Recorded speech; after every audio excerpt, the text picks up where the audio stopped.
So you want to be a digital nomad, but you're not sure where to get started? In this video, I'm sharing 3 tips for how to become a digital nomad that I've learned after living, working, and traveling on the road in my RV for the past 6 years. And I'm going to be giving you some huge takeaways that I've learned for how you can take action today to start pursuing your nomadic journey. Now, this has taken me adding and subtracting some things from my life, but I'm excited to share these with you and can't wait to dive in. So let's get started. Tip number 1 for how to become a digital nomad is to set a goal. There's a big question that you can ask yourself: where do you want to be, or where do you see yourself in the next 5 to 10 years? And I'm going to tell you, I don't really plan out 5 to 10 years, but if you ask me that question, or back when I was getting started, what was my plan or what were my desires, I cared about things like making my own schedule. I wanted to be my own boss, make my own schedule. I wanted to be an entrepreneur, so I really wanted to start my own business. And I wanted to be able to work from home or work from anywhere. And that is now my RV, but it wasn't what I started with. I didn't quit my job and then buy an RV. I actually quit my job, started a business, and then ended up in an RV after all of the chaos. I wanted to be able to travel with my dogs or make a life around my dogs, my family, my boyfriend, my relationship at the time, as well as be able to travel. So I wanted to be able to travel not just with me, but with my dogs, which is kind of how I ended up in the RV and not hotels or anything else. So when it comes to setting a goal, how do you actually stick to your goals? How do you set these goals, and how do you focus on where you're headed? The first thing that I would tell you to create is a dream or vision board. So if you're not sure what that is, really you're just cutting out or creating, and you can do this several different ways, but you're just creating a vision. So you're looking into the future, and some of this is cut. I'm going to show you why, but you're going to create this either from paper boards, your vision boards. So these are like paper boards that I got at the dollar store, or I've gotten these magazines that I picked up, and you can do a vision board with push pins, and I've pushed it onto this like cork board. You can do it on a fridge, you can do it with magnets, you can even do a digital vision board on Pinterest. But all you're doing is cutting out things that you see in your future. So like I cut out lakeside living and put that on my vision board.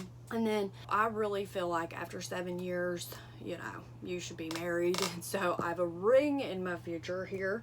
But I also might cut out this camping and put this camping on my vision board, and it just keeps growing. So your vision board will have tons of stuff on it.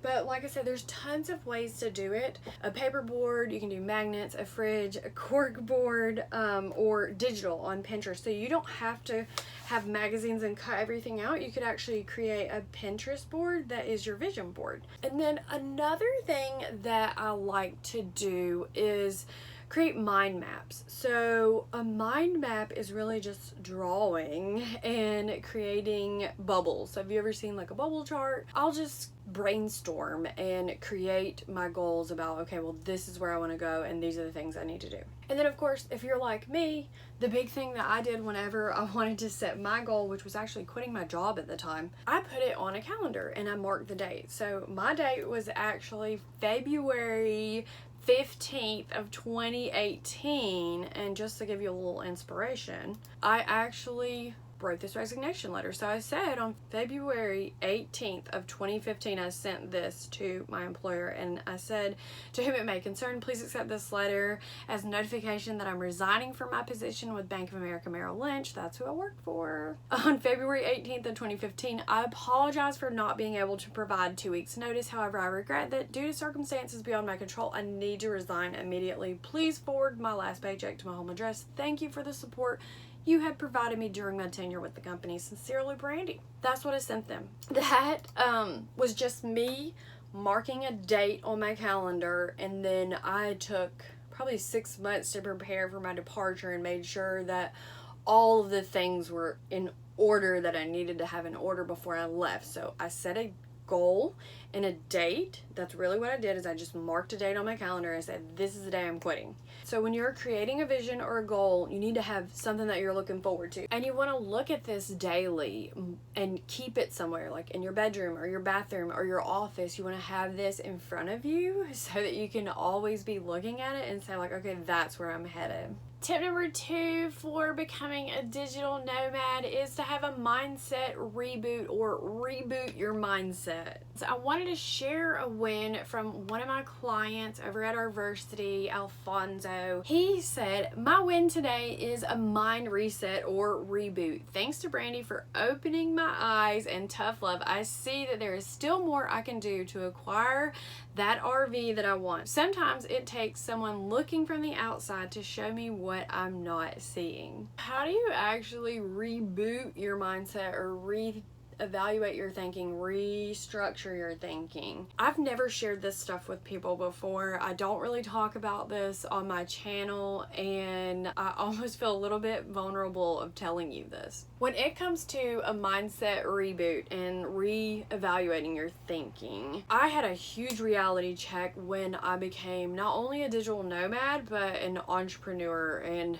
an RVer. So when I left what we like to call the system, so I left that comfortable job, safety and normal life is what you would call it. So that's retirement, vacations, benefits, health insurance, child care, paid vacations, that guaranteed paycheck, that thing coming in all the time that you know your bills are paid. It's a safety blanket, a safety net that you have. Granted, that job could be gone tomorrow, but a lot of people think that having that job and having that safety net is the norm, the safe way of living. And I guess once I left the system, I had a different mindset. So I didn't think the same as other people. And we kind of have a term for the people that are in the system. We call them checklist people, or at least like that's the term that I use for them, because I feel like they're the kind of people that you can honestly just give a checklist to. They're there from 9 to 5 and they're there to do their job. For me, that wasn't my calling. I didn't have that same pull. I was excited to do the work, but I never felt like I was getting fulfilled by the work that I was doing. So I wanted to do something different. I knew that something was pulling me, that it wasn't my story. I call it my Sarah Blakely moment. If you don't know who Sarah Blakely is, she's the creator of Spanx, and she has an amazing story, but she had this moment where she was selling door to door these fax machines, and she finally said, like, this is not my story. And that's how I felt when I worked for Bank of America Merrill Lynch in my finance job. I was doing financials and planning for other people's retirements way into the future. And the crazy part is these people could actually have this life now, but they were planning for 20 or 30 years away. So I had to have a mindset reboot. And there's some things that led me to that. But the one thing that I remember my boss saying to me was, if you're gonna work this job, then you're not going to work from home. And I had figured out how to take my job to my house. So we were actually trading on the stock market. We had what's called a Bloomberg machine, or a Bloomberg terminal. I'm not sure if you know what that is, but it's where we could actually talk to the traders and make trades on the Bloomberg machine. And I knew how to access it from home. I could do all of the work from home, and it just became so easy for me that I could just check emails, and I would take off work or leave for the day, and I'd be like, oh, I'll be back tomorrow, and I would get my work done from home while everybody else was sitting at the office and they couldn't leave, or they chose not to leave. I don't know. There was a little bit of a target on my back, and that was when I knew that this is not going to be for me, because I was tired of being trapped in. It wasn't just 9 to 5 for me, it was 7 to 5. There was 2 things that kind of got me thinking. The first was a webinar that I watched online, and it taught me the art of importing and exporting items from overseas, and how to actually get products made, how to order samples, which then led me into what I've talked about, retail arbitrage, where I was selling items, flipping them on Amazon and eBay, which actually allowed me to quit my job.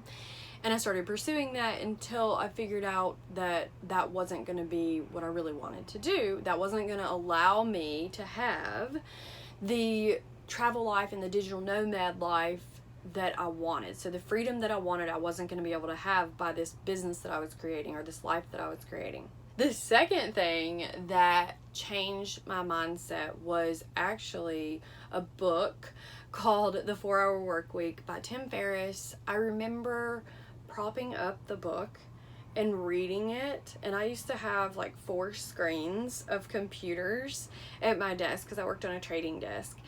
And so I remember propping up my book like underneath. My boss sat right beside me with his 4 screens. So at any point in time, he could back up and be over there looking at me. And then I worked across from 2 other people. So we were like in this, I don't know, it was an office space. Open, very open. So everybody could see what everybody was doing if you walked around. So I had this book up, and I just remember reading it, The 4-Hour Workweek, and I was so into this book that I didn't really care what was going on. The webinar actually led me to do some things that I got caught at work. I remember my boss calling me in and saying, the security team found some stuff on your computer. So I had been working from home, and he was saying the security team found stuff on my computer, and he was like, do you think maybe that happened when you were working from home? And honestly, what it was just this tracking system. I think it was called Terapeak that I used for eBay. It just did automatic bidding or something for you. And I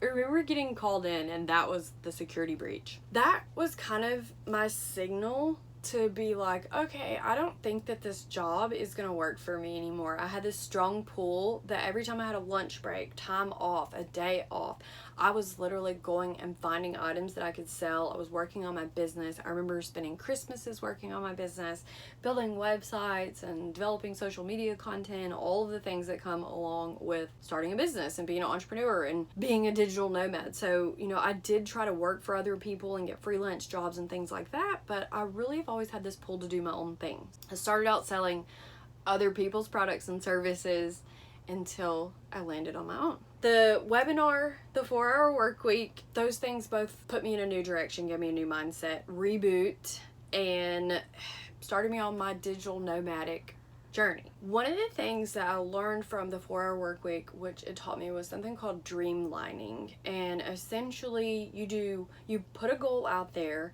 and you might do like 3 or 4, but I would just start with one goal. And you do one thing every day to accomplish that goal. For instance, I might say, hey, if you want to learn how to RV and get started and be a digital nomad and start your own business or do your own thing, make your own schedule, book a call with me down below this video. I'm going to share my link and we can chat about planning your RV life. That would be you taking a step, like day 1, calling me today. That would be taking a step, or putting a date on the calendar.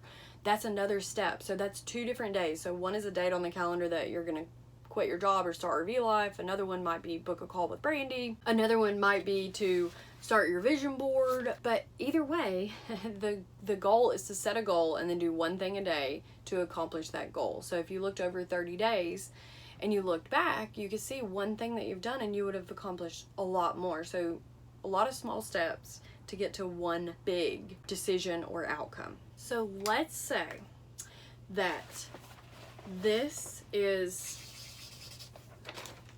by drawing, okay? But let's say that this is going to be your goal or your outcome. And this is you, okay? So if you want to move towards the goal, these are your decisions, okay? So here's you, here's your goal, here's your decisions.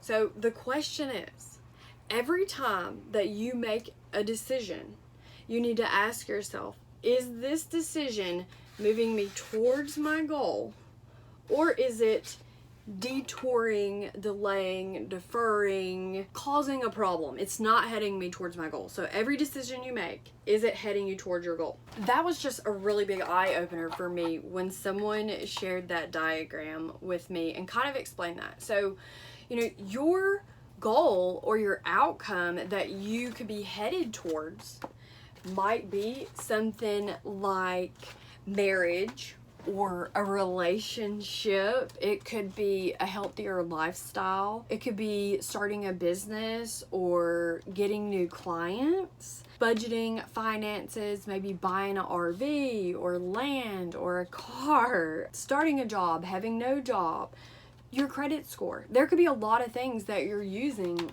as your goal or your outcome when I'm saying pick one goal that you're going to dream for. So if it's RV life or being a digital nomad, then this is going to be your goal. That's going to be the outcome. And you need to make sure that all of the decisions that you're making on a daily basis, in the things that you're buying, in the things that you're watching, in the things that you are consuming, are getting you towards this goal. So for instance, if you wanted a happy marriage and you were making decisions to text other women or look at foul images or go out to the bars, then you might not be having a healthy relationship. It might head you down the wrong direction. So are all the decisions that you're making leading you to the place that you're wanting to go? Tip number 3 for becoming a digital nomad is to remove roadblocks, or what I like to call removing barriers to your freedom, or eliminating barriers to your freedom. My goal when I started out RVing was to heal, and when I became a digital nomad, it was really just to start a business. But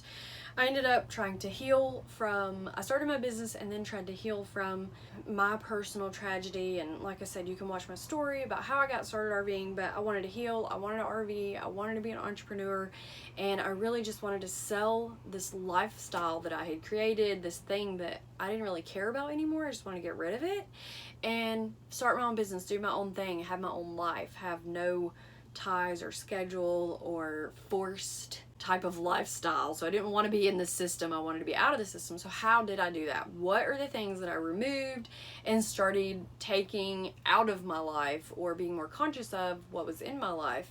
What was I consuming versus not consuming? The first thing that you want to do is ignore or remove things such as distractions. Is there something that's distracting you? Someone that's distracting you? Things that are distracting you? An activity, an action? What is distracting you from actually accomplishing that goal? Distractions can be toxic people. So you want to remove toxic people from your life. If people are not on board with your idea, that's perfectly fine, but it's your idea to be a digital nomad, to do this RV thing or entrepreneur and get into this new lifestyle. It's not the norm, and I wouldn't expect everyone to be okay with it. So you got to be okay with toxic people who may not support your dream. And a lot of times this comes from either jealousy or protection. People are either jealous of what you're doing, or they want to protect you because they care about you. So they like to add in their 2 cents about maybe like what you should do with your business, or where you should travel, or what kind of RV you should buy, or how to actually quit your job, or maybe you should quit your job in 5 years from now, or whatever. But people will tell you all kinds of stuff. I remove distractions. I remove toxic people. People that drink and party and act wild are probably not in my realm, my circle of peeps. I like quiet. I'm an introvert. I like no noise. I like nature and peace and just serenity to be able to work in.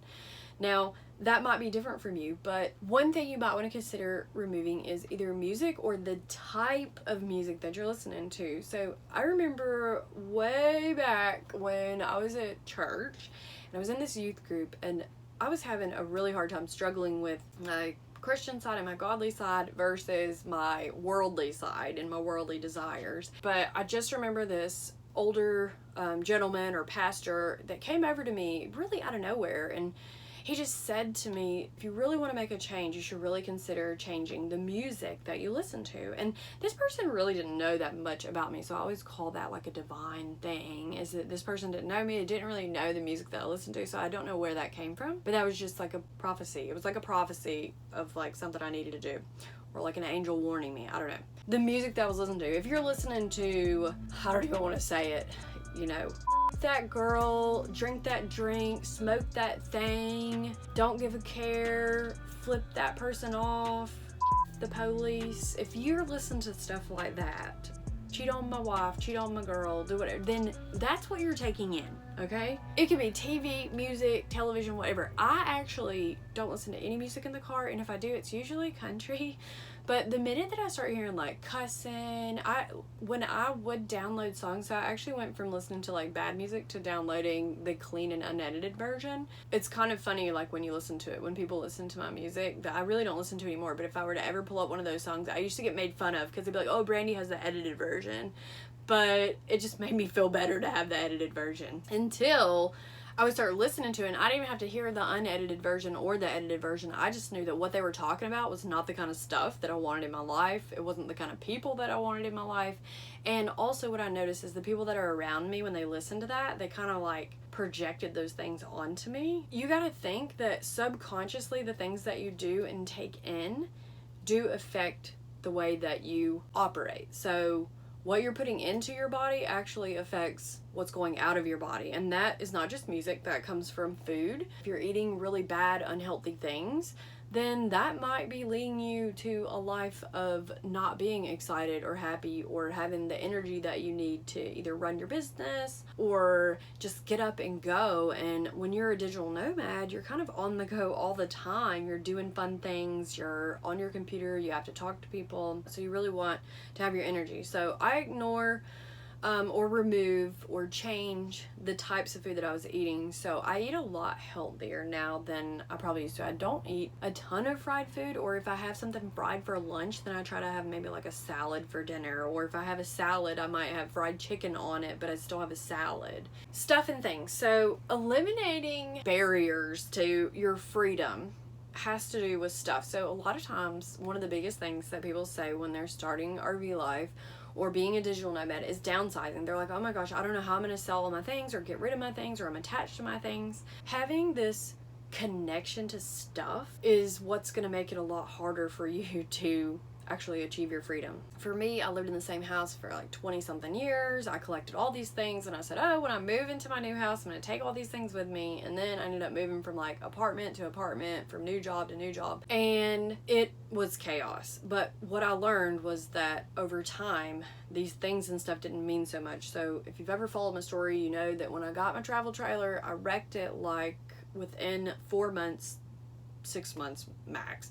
After I got it, it was flipped on the side of the road. I was in a horrible RV accident, and I literally lost like everything I had. The barriers to entry for me was these objects and things. So when I was in my house and attached to all these things, I started kind of learning to detach from them. And the way that I learned to detach was honestly when I lost my child, when I went through this time, I really just wanted to sell everything. I didn't want these things in my life anymore. They were just things. I just wanted to heal and get rid of all this other stuff that was holding me back. And even in my RV now, I still go through clean out phases and what can I take out, because over time things do add up again. So I have like a spring cleaning or a fall cleaning. It's not on schedule, but it is something that I keep in mind, is what can I donate or get rid of and remove from my life. Other things might include your actions, such as purchases. You know, if you're headed for being an RVer or a digital nomad, then you might want to consider things that you don't need. I didn't have a car for the longest time,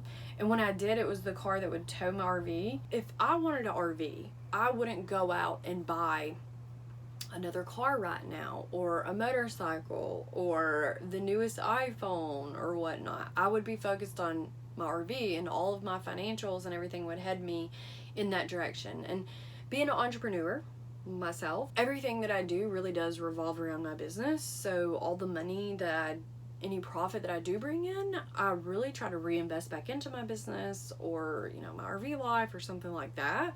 So I don't really have that problem. We kind of call that shiny object syndrome. I don't have that problem of things. Another action that you might think about is like watching Netflix and chilling, or watching a lot of TV. I don't watch a lot of TV. I do not have cable. The only thing I care about is having internet, which I do have.